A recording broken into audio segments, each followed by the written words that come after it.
So thank you everyone for joining us for Less is More Speaking Concisely.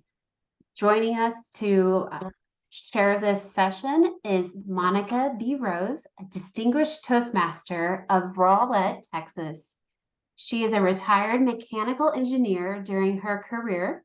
She has spent over 30 years working for L3 Harris Technologies, where she's led, mentored, and project managed a team that supports aircraft and ground station systems for the United States Air Force. She's provided input on budgets in excess of 24 million US dollars, providing monthly workforce forecasts.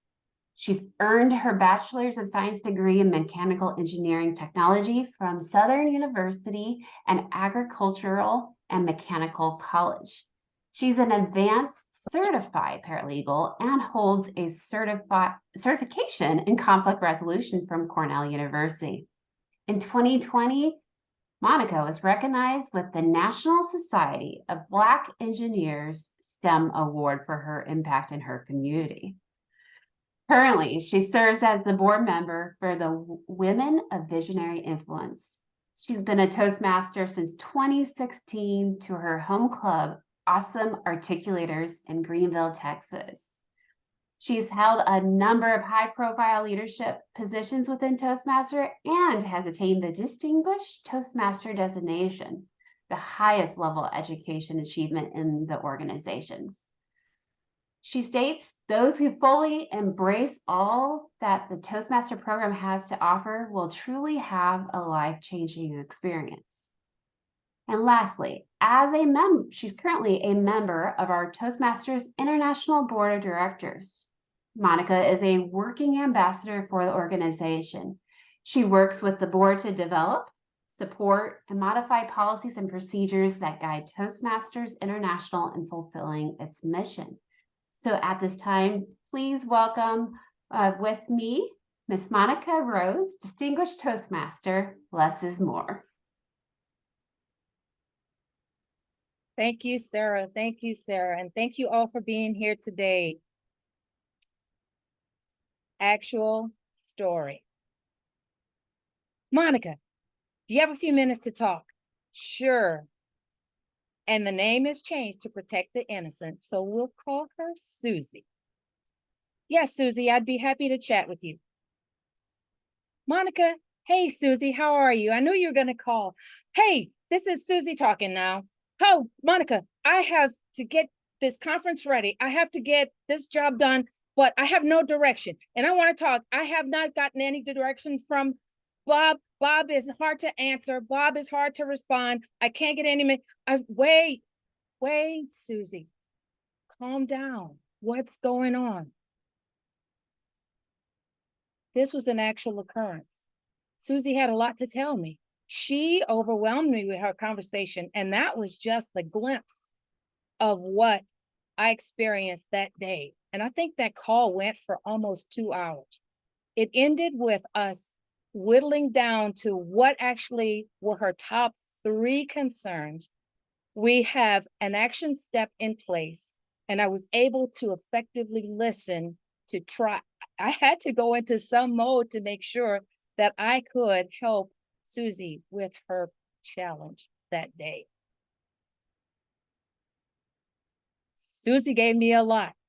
Les wasn't even in the conversation, but here today, we're going to talk about less being more and speaking concisely.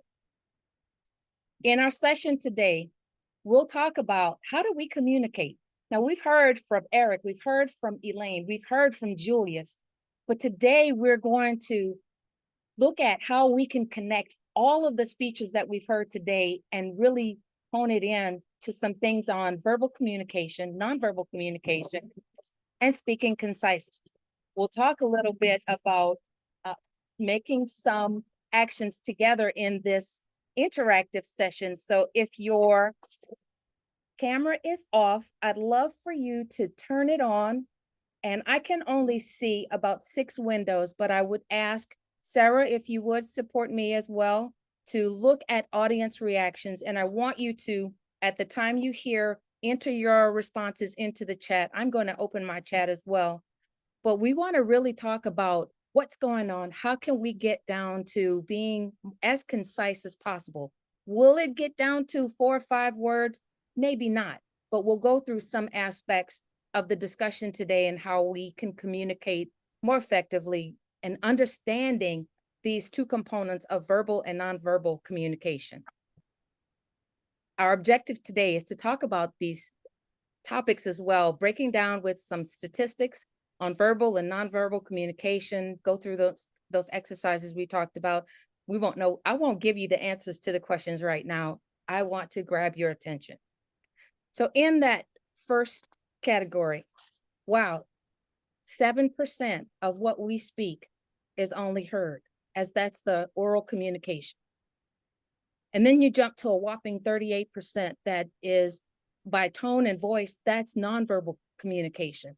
And then the rest is all body language, another huge component of communication. I'd love to hear from you by show of hands where your thoughts are on communicating. Did these numbers match what you're experiencing? I see some head shaking already. Raul, yes. Let's see what's in the chat. I saw 5 people shaking their head. Some people were kind of doing, I don't know yet. They're not sold Okay. quite yet. Well, that's good. That means that the experts in the room will all work together to get there and by sharing experiences. So the first section on, here we go. 7%. I just want to say thank you right now, Julius, for taking that deep dive into this topic. Eric touched on it just a little bit, but in this 7%, this is where we, in Toastmasters, we've learned our communication style. Have you taken that path that talks about your communication style? I happen to take that path, that exercise in along that, I think that was level 2, where it talks about your communication style. I did that for the second time. The first time, it was just an awareness on what I thought. I'm more of a communicator that is more welcoming. I allow for diversity. I keen in on those things because if everyone has an opportunity to share their voice, they have shared an opinion and a perspective that is unique that they bring to the team. So I look for that. And when I see that person who is doing this nonverbal communication, like, oh, please don't call on me today, or looking off into the distance like they've seen the sunrise and they want to take a picture of it. When they do that, then I know that I need to pull them back in because I want to really hear what they have to say. The second time I took your communication style, this is what I learned. I learned that in a moment when it's time for me to give my perspective, I'm more of the learner that will listen, then I'll go and look for research. I'll go and look for how it's used. I'll look for more of a definition if I'm not quite sure of what it is. And then I'll bring a robust conversation because I have the confidence to talk at that moment because I've done my research and I know more about how to interject or how to participate. But I also know that if it comes to a time where I'm asked to give a thought, I will give my perspective and it will be organic at that moment, which is still of value. If I have time to go and do more research, yeah, the engineer in me says that I will go ahead and do that. The next one is the nonverbal communication. And this is what we get when we have our Zoom meetings most of the time. That's why I've asked for your cameras to come off and show us who you are. I'm just scrolling through the list as well. And I see everyone is looking directly. They have perfect posture in the room and they're paying attention. And that's what every speaker wants when they're delivering a topic. Will it happen all the time? Well, maybe not necessarily. I learned on one example, I made a comment about a district person attending a meeting. It was just a comment.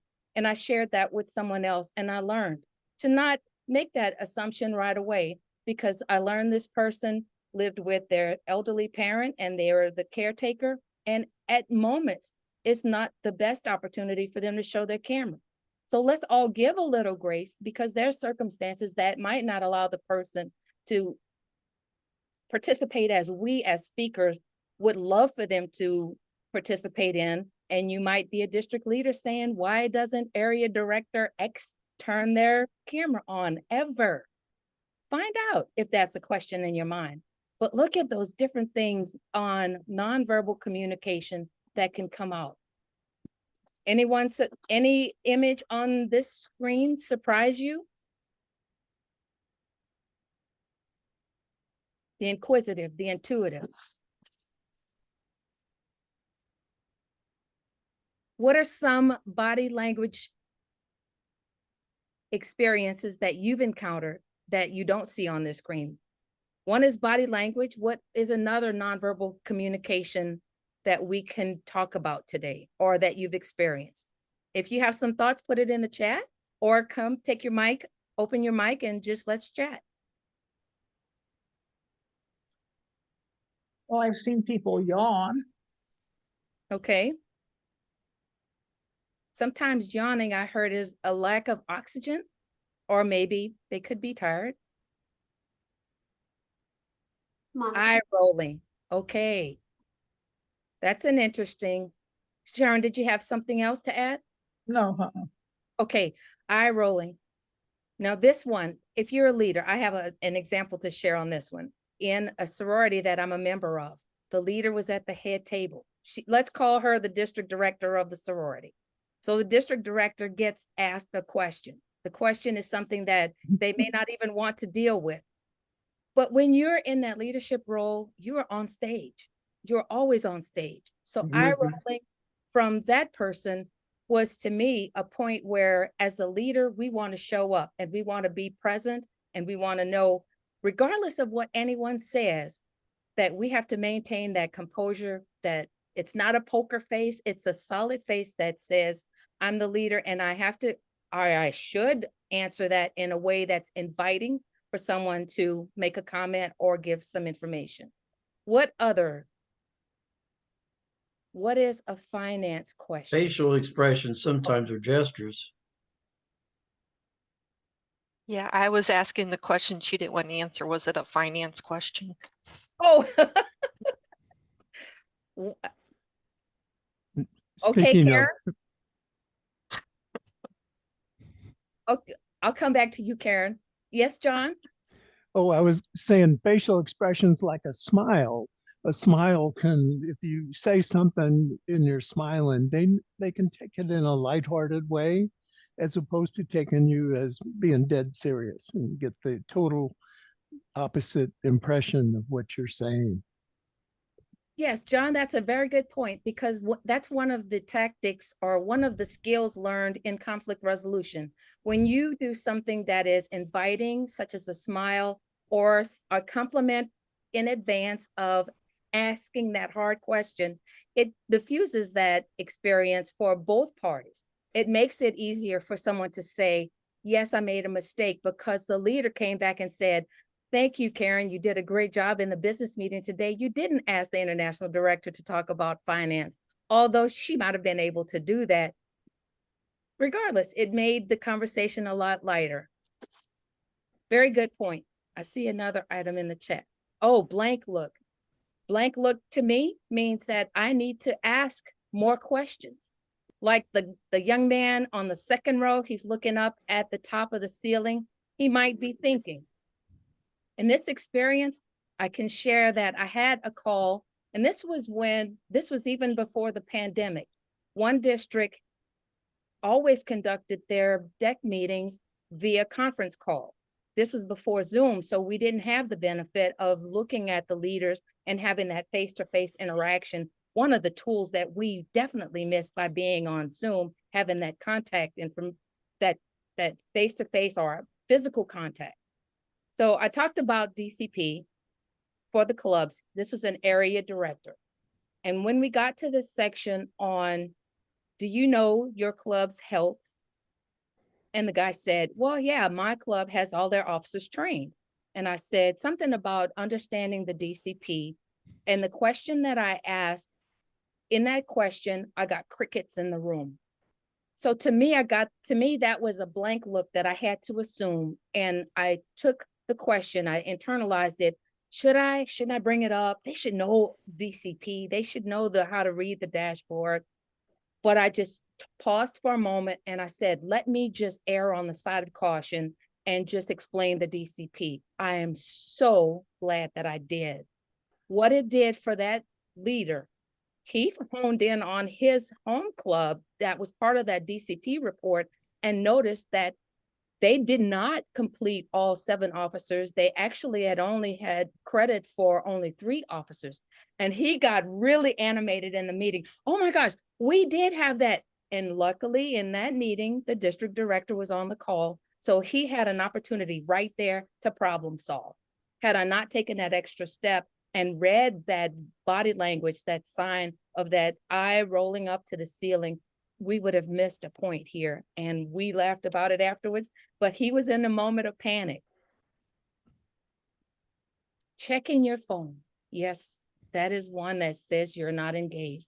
And if you get to that moment right there, if it's an urgent message, someone's trying to contact you for whatever reason, if you decide it was an urgent call, politely just turn your camera off and then, or do BRB, do an emoji or the language that, you know, some people use that means be right back. Turn your camera off, make sure you're muted and handle your call. Someone looked at, yes. Yes, I was going to say that we had a visitor at one of the clubs when I was in South Carolina, and I was giving a speech, and I was very animated, you say, and I think it was brought out the look like number 3 and number 4 on there, and she was this new visitor came to the club, and she said at the end of it, she said, I was about to leave because I was talking about how the government has let these people do things. And I said, we need to go up and protest to the highest land, even all over the nation, because all over the world, because it is happening there. And I was saying, it was all about me gaining weight. But I was saying that the closets and things were closing, was causing my clothes to shrink. I still talk about that nowadays, that it caused my clothes to shrink, but it's because of the building industry.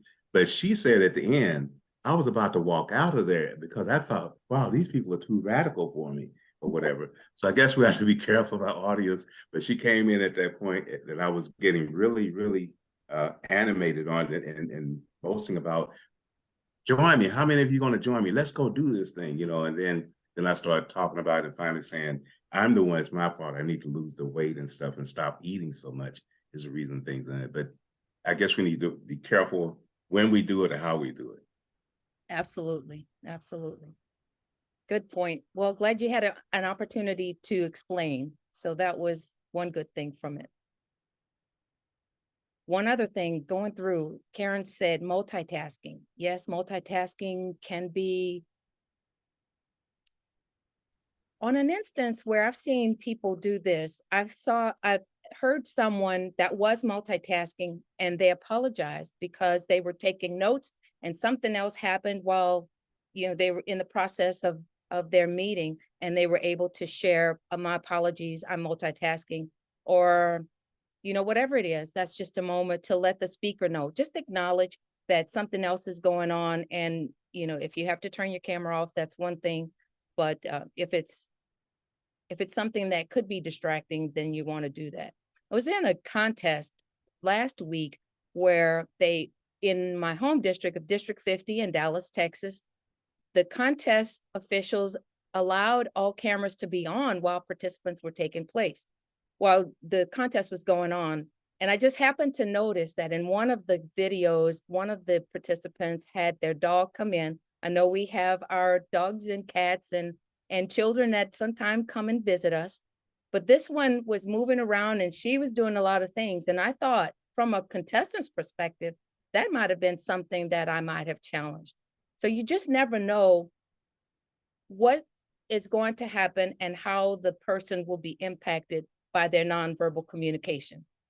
Sometimes that nonverbal communication can appear while we're communicating, and that's not a good thing, because whatever it is, you want to address it. And back to one of the persons that asked me a question, made a comment in, this is an opportunity to ask the question. Never be afraid to ask, hey, what's going on? If someone is distracted, they're turning their cameras off or they're on the phone, is there something I can help you with, RJ? I see something's going on. I could read in your body language that something is just not right. You're not settled in. So have those conversations. Looking at tone of voice. We heard in Eric's example, it was a beautiful example. I don't know if he's in the room right now, but just how you say, I saw a YouTube experience. The lady's name is Linda Clemens, and she gave that example about there was a couple. I have to tell you the story just really quickly. There's a couple that she brought up for an example, and this is a topic on nonverbal communication or just communicating with words and how our tone is important. She said to the young lady to ask this guy this question, I have some chocolate in the refrigerator. Do you want some? So this is, you never know the dynamics, but the way she said it, she put an emphasis on I have some chocolate in the refrigerator. Do you want some? And the same example that Eric gave. Look at how you tone, your tonation, tonality. How do you use your words to say something? Because it could be misinterpreted. Postures and gestures. How about this?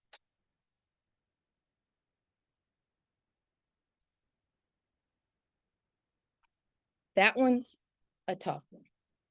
And it's hard to, let me ask you, if you are in a meeting and you're conducting the meeting or you see that happening, how do you address the person that might not be in the full Zoom frame? How would you address it, or how would you address it, or would you not?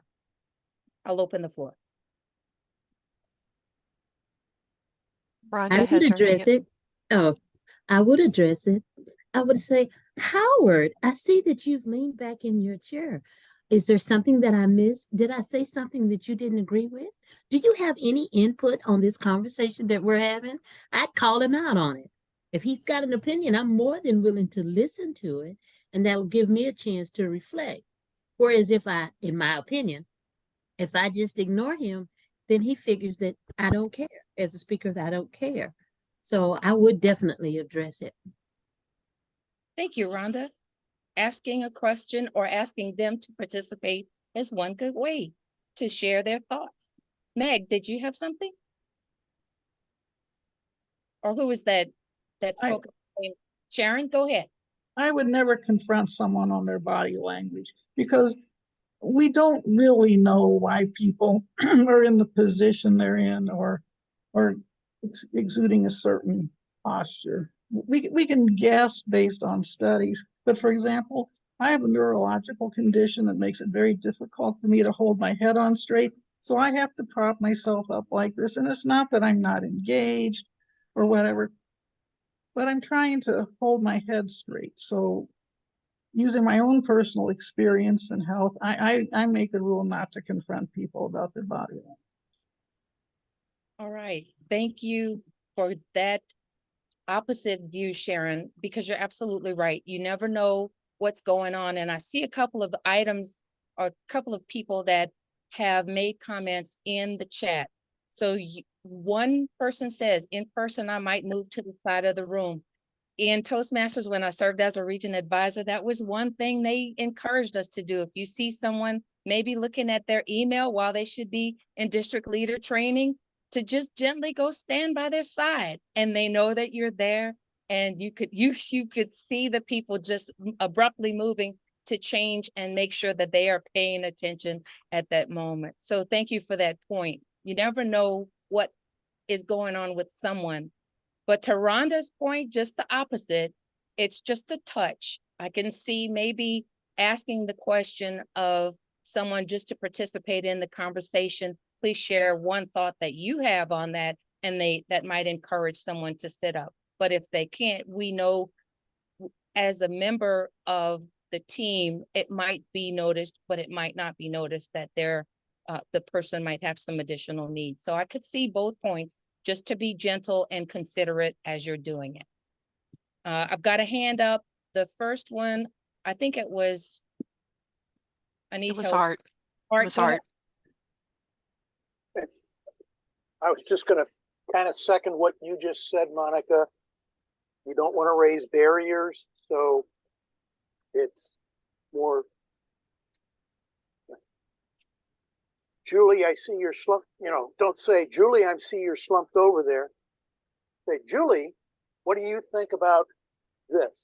What's your opinion of this? Get them to try and engage with the group without raising barriers. Yes, well done, Art. RJ was next. All right, thank you. Yeah, RJ. Monica, just kind of piggyback on what you just referenced a little bit is all I was going to say is be careful of perception. You perceive something sometimes, it may not always be what the case is. So approach it, like you're saying, maybe a open-ended question or something of that nature, but don't judge them right on the spot because they may not be paying attention. Absolutely. Darren was the next hand up. So I'll say it's sort of with RJ's response and sort of with Karen's response. I don't necessarily have to address it that meeting. Like if they're that way the entire time, I know something's going on. If they're not distracting the rest of the members, I'm gonna let it slide for that meeting. Now, if I get a chance to talk to him before the next meeting, you better believe I'm gonna hop onto that. Okay. Noticing, that's another thing as well. All right, thank you, Darren. I appreciate that. One huge thing that we just talked about a few gaps that might be in our blind spots, but one huge thing that I learned was at the International Convention in Nashville when Dr. Shirley came in and talked about diversity and biases that we might have. She shared a story and experience that she did in one of her speeches where she said, she asked the audience several questions. Stand up if you are, or stand up if you have ever, stand up if you know. And she realized that one person was singled out that she noticed didn't stand up because they couldn't. They were impaired. And she said that changed her whole way she asked that question. I think she used some extra words in there, but that's what I had got from the share that she gave that day. So we all can look to see what our nonverbal communication is saying and be sensitive to it.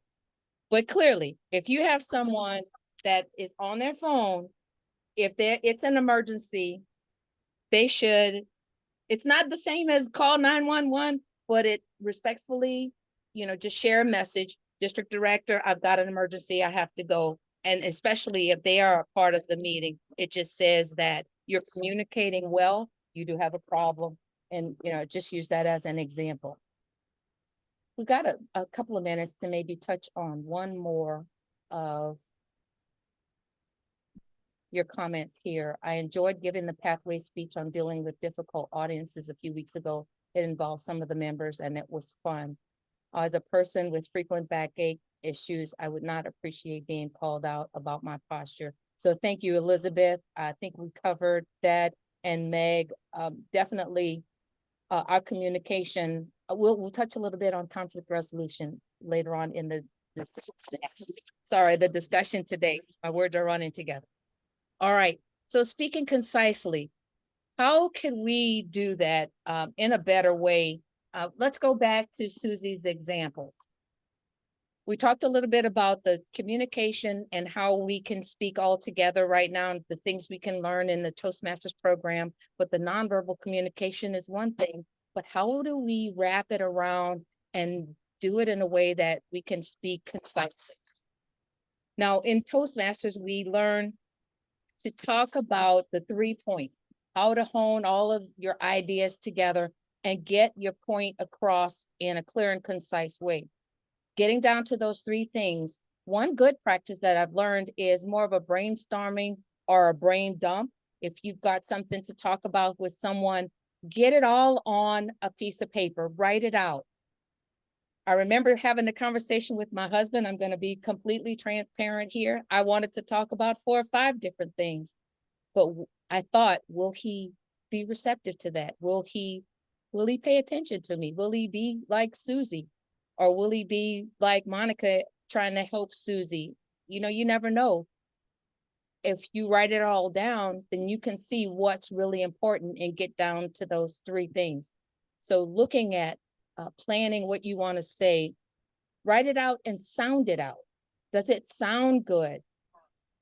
Call a friend, phone a friend. Does it sound like that's the right thing to say, and ask for that feedback? Am I asking the right question? And be mindful of over explaining. Get down to the top 3 points that you want to discuss. What's important to you? What do you think the person wants to hear? And what will be impactful for that moment to answer the question?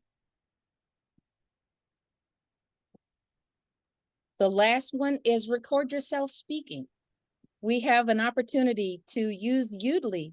By show of hands, who's used Udly? Or enter it in the chat. Let me know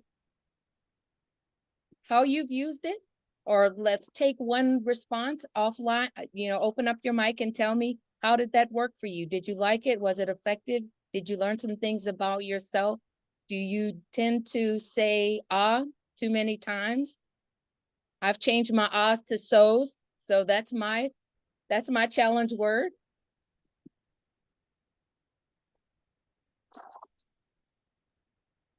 Rhonda uses it to practice for recording her audiobook. Oh, lovely.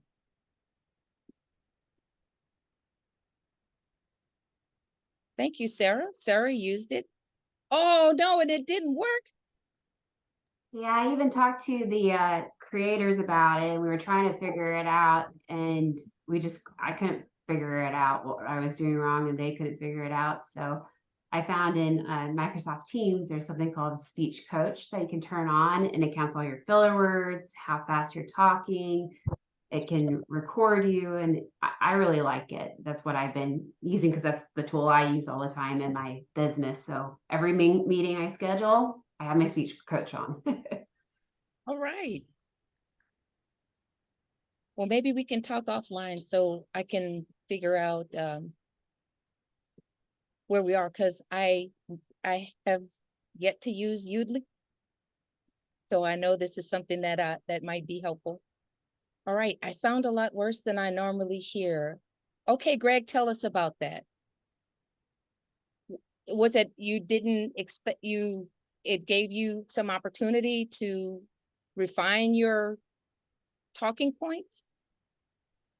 Yeah, it just seems like I'm a lot more nasal than I hear when I'm talking to myself or talking out loud. But when you hear it back in recorded form, it seems to come out more. So trying to adjust for that. Well, Greg, I can hear you and I can understand you very well. Awesome. Let's blame Udly on that one. I see a hand, Jennifer. There's a really good TED Talk out there about how what the voice that you're hearing is different than the voice I hear in my head. And you might want to go listen to that TED Talk, because just scientifically, the reverberations in our head and the bones in our ears, they literally don't sound the same. So when it sounds different to you, it actually does sound different. And then it made me feel so much better, because nobody listens to their own voice on a recording and goes, oh, maybe they like it, maybe they don't, but it doesn't sound the same. And so it's okay.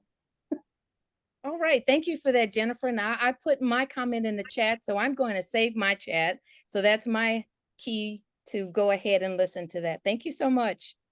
Herman. Yes.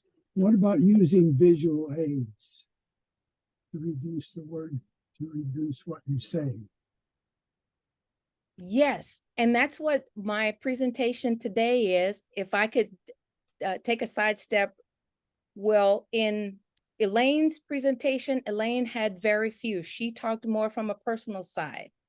Eric was content heavy and visually heavy, but it was all great and all for a purpose.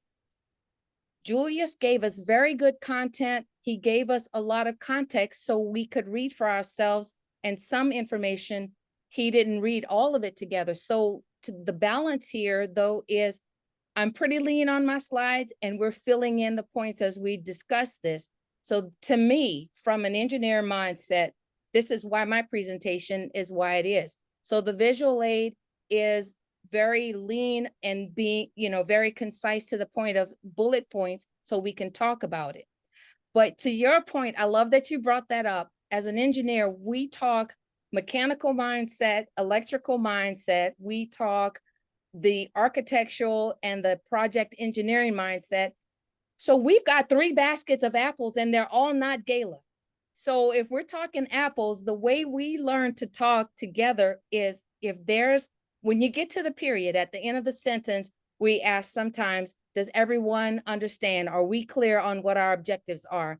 And when somebody raises their hand, then we take the visual aid of a paper, I'll have to put it in front of me, and then we start drawing stick men.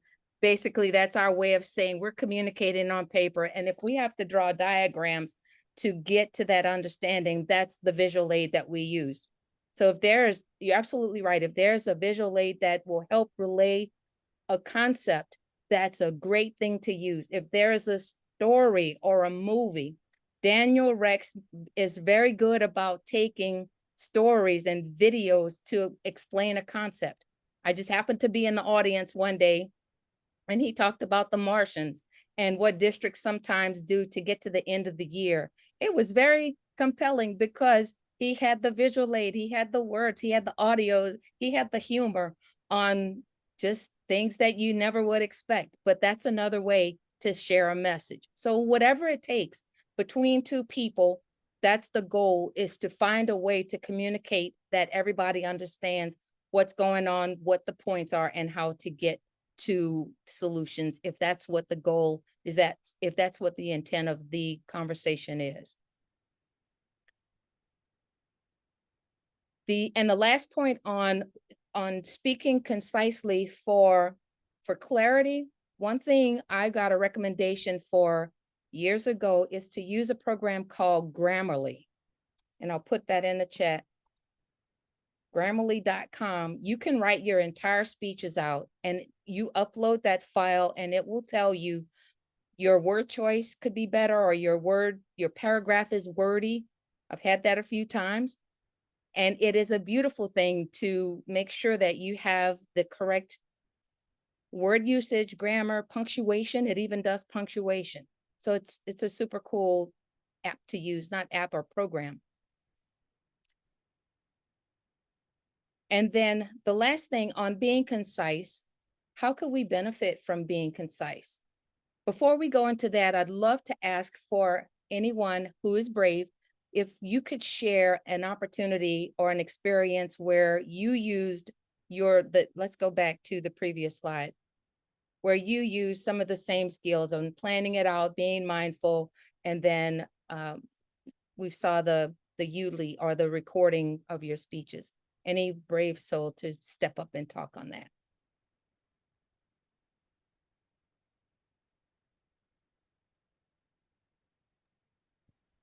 So I just want to say that my morning time is when I walk my dogs.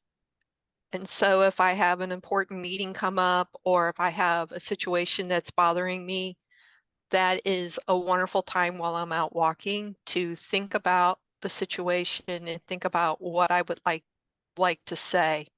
And so since the pup likes to go a long distance, it allows me to plan what I want to say and to think about how much I'm explaining it.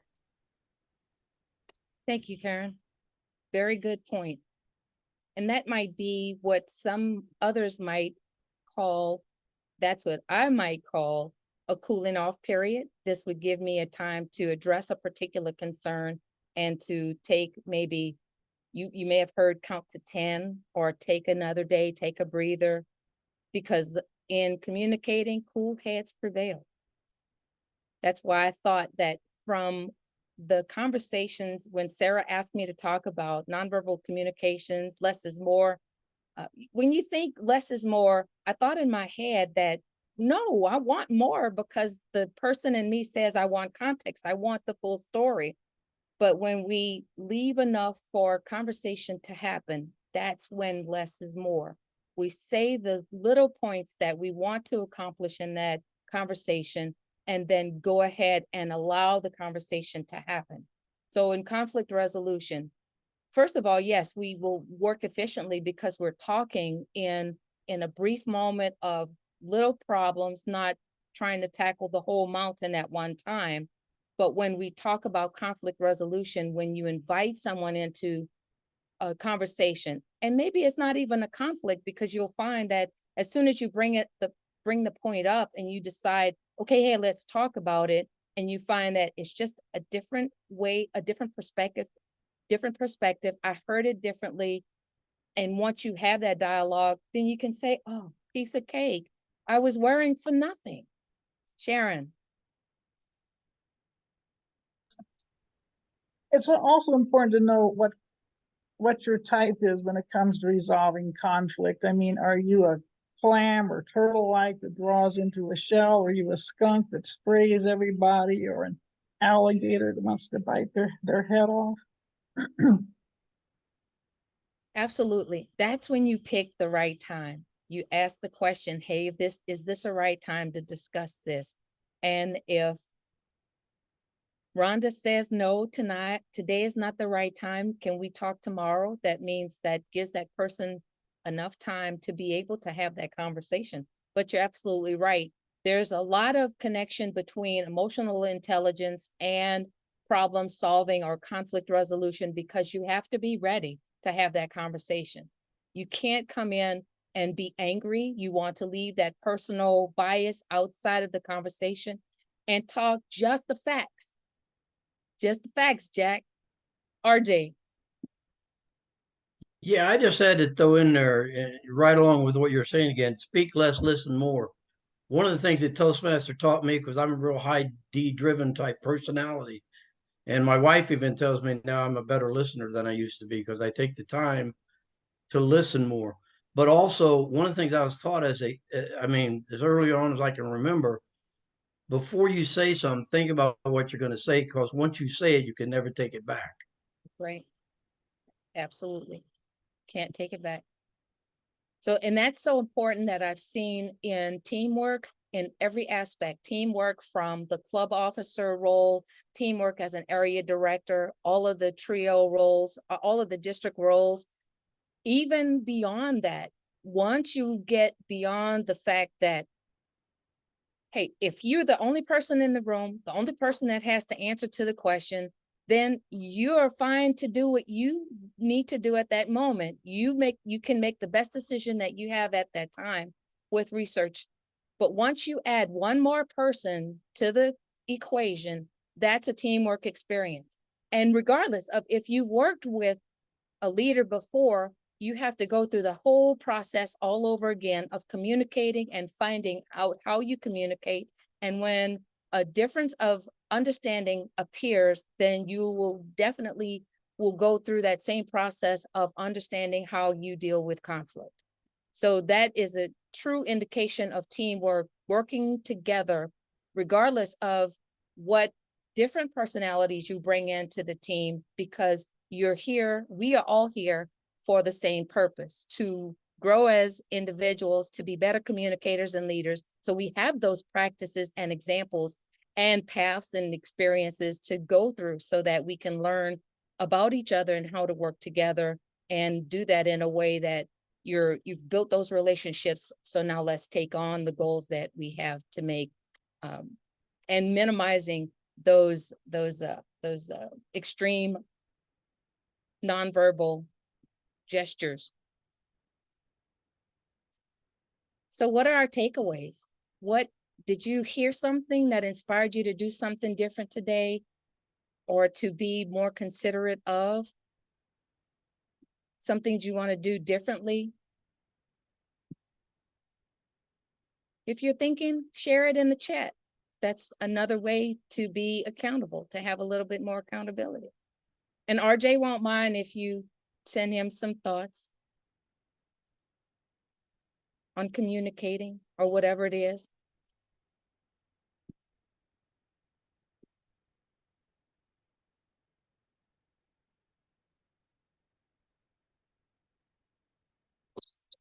Sarah, I'm open to have any questions, any other questions right now? Any questions for the room? I see that Jennifer posted her TED Talk on your voice Thank for those you. of you to check out. And then Karen wrote, be more mindful. I have a saying of, I need to teach my facial expression to use their inside voice. And then, so I mean, you know, there's always growth for all of us. And sometimes it's first starting with, you know, that self-assessment of, well, how am I portrayed by other people? And I would say even looking at a room, you know, what's going on with the room, like to apologize, I'm trying to look over here at the screen of the people. There are two individuals who said that they have personal health situations. I know for me, sometimes when I look around the room, if I see someone really uncomfortable, it's like, oh, did I say something wrong? And then I start thinking, well, do I need to backtrack or something? So I mean, you can't, I like the point of earlier, you can't judge someone's response by their body response too. You know, sometimes you have to look for other things of, well, are they engaged with their eyes? Are they smiling with their eyes? Are they, you know, how are they actually portraying you? That sometimes will help go a long way. Absolutely. Kind of break the ice for getting this communication going for folks. Jennifer has her hand up. Oh, perfect, Jennifer. Go right ahead. Yeah, so we talked about maybe some physical issues, why someone maybe has their head tilted or doesn't stand up. But we also should pay attention to cultural differences. In some Asian cultures, it would be rude to look you in the eye if you were someone of a higher authority, maybe in work. And yet, if you were here in the US and doing an interview or talking to a manager and they weren't looking at you in the eye, we might be offended, like what's wrong? And so paying attention to some of those cues where people are from might also be a difference in those verbal cues or those visual cues. Thank you, Jennifer. That's an interesting point. I had a conversation with the region advisor, the international director from Region 14. And just to share just briefly, she is my protege right now. But I had a conversation with her before she became my protege. And we talked about speaking up because they will agree that culture will agree with who's ever in authority. So very good point that you brought up. But on the board of directors, we want to hear everybody's thoughts and perspectives. So I just encouraged her, please speak up. So it came from a point of encouragement, not a force, because I do know that they're more community oriented. But in that vein, though, she has sprouted her wings and she's taken that on. So Helen and I, we just love working together. And I'm just happy that I've seen that growth in just a short time with working with her on the board of directors. So very good point. Understanding culture, that does explain why someone doesn't get a response. So as a leader, you would go and you would know that. And then I would point to ask that person, please share any thoughts that you have because they've not spoken up earlier. Meg, and then Willie. Yes. Okay, I just wanted to add that I've noticed for myself that I'm not speaking as clearly as I probably did when I first joined Toastmasters, in the way of if it's an ing ending, to say, you know, talking instead of talking, and saying to the, you know, TA instead of to. So I just have noticed that sometimes it's easy to get into some lazy habits and not watch how we treat every word as it should be pronounced. And I think as leaders in our club, that's important that we we give good turn right on example. Road, Halton Regional Road 3. I got it It's muted. not mine. No, you're fine, Meg. I got it muted real quick. Very good point. I am guilty of all of the above. I am from South Louisiana, so I do work hard. If you want to, I don't know if you're asking for a solution, but if you want to be better at that, when you give your next speech, ask your evaluator to listen for that. And then that way that will help just being a reminder of that all clicker, that's your crutch word, or that's your way of saying a certain word. So thank you for bringing that point up. Now I'll remember to use my INGs. Thank you, Meg. Willie? Yes, you spoke highly of, you spoke highly of Grammarly, and I was wondering if you can connect it with Dragon Speech or Dragon Speak. Can you type that in the chat for me, Wait. please? Dragon Speech, it's one of the, hold on. You can say something and it types it out for you. Yeah, it's one of those where you do it up on, get to that part of it. Okay, thanks, Willie. Dragon Speaks. Okay, I've never heard of that before. I'll check it out. Okay. I Yeah. thought you knew. Well, will it evaluate other things? Like have you used anything else with it? Like as something you were speaking and print out and No, on Grammarly, you have a document that you upload, and it checks for all grammar, and the very last line of it asks if you want to be persuasive or you want to inform. So it does its check on how you communicate through words based on your intent on either one of those, persuade or to inform. And there's two other categories, but they're mostly to look at the intent of the wording. So it will give you feedback. Not only use the free version of it, but the premium version will give you all kinds of things. Now, I don't know if it just rewrites your paragraph if you get to a point where it helps you in that way. But I do know there's an AI resource called Chat GPT, and you can put Audible in there and it will give you worded suggestions. So if you're looking for inspiration on what a speech title you can have, you'll say maybe what your intent is, and it'll text you back what their suggestion might be. So Grammarly will help you if you're writing a book or something as well, right? Correct. Not just for regular speeches. Okay. Correct. And Yes. Monica, you have two more questions left. So All right. Art's first and then Farzana. I know you're watching the audience, but I just want to let you know. Thank you. All right, Willie, and then Farzana. Sorry, Art, and then Farzana. To follow up on Meg's question and comment, I got some advice from a fellow South County Toastmaster back at the beginning of the 2000s. She was a professional speech coach and speech writer.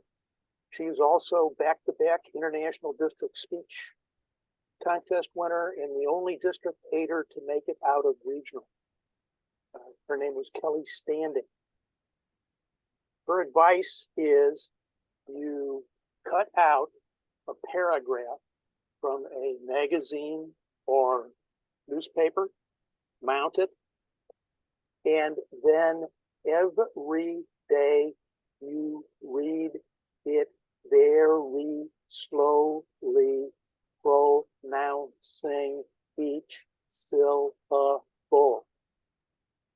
This will improve your pronunciation. Thank you, Art. Wow, you're giving gifts today. Thank you. It's from one of our own district aiders. Excellent. Thank you for sharing that.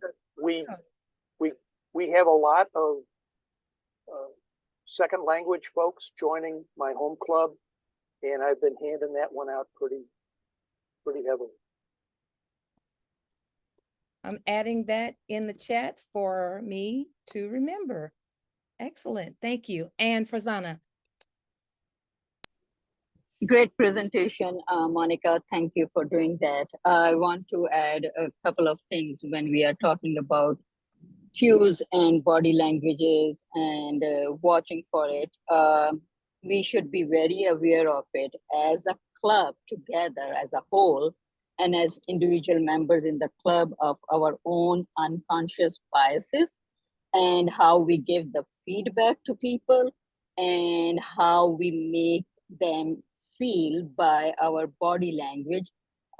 For example, if someone is from a different culture and who has been here for a long time, but when you look at them, your brain, as part of social conformity, tells you that you have to pay special attention to listen to them because they will have a problem of an accent or a pronunciation, or their English is not perfect. Even though they might be highly qualified researchers, scholars, PhDs, but the way they are made to feel in the clubs can actually help them or can break them. And they will never take advantage of Toastmasters educational program. I have seen that personally happen to people, and it always breaks my heart that what a great talent we did not able to capitalize on and help them in growing. And not only that they lose, but we lose also in that whole process because we are not coming across as very inclusive. So our own body language in different contexts matter a lot. Absolutely. Thank you so much, Prasanna, for that last tidbit to remind us. When you shared that, it made me think and remember that, and to Art's comment as well, that when we present, we should speak a little slowly. I tend to speak a little fast sometimes, but I think at this point I've slowed down from where I was. So thank you all definitely for adding that input, because we, in this whole hour where we're going over now, we've all helped each other and we've all shared. So just some closing thoughts. Communication is key. Consider how we show up. And remember, less is better than more.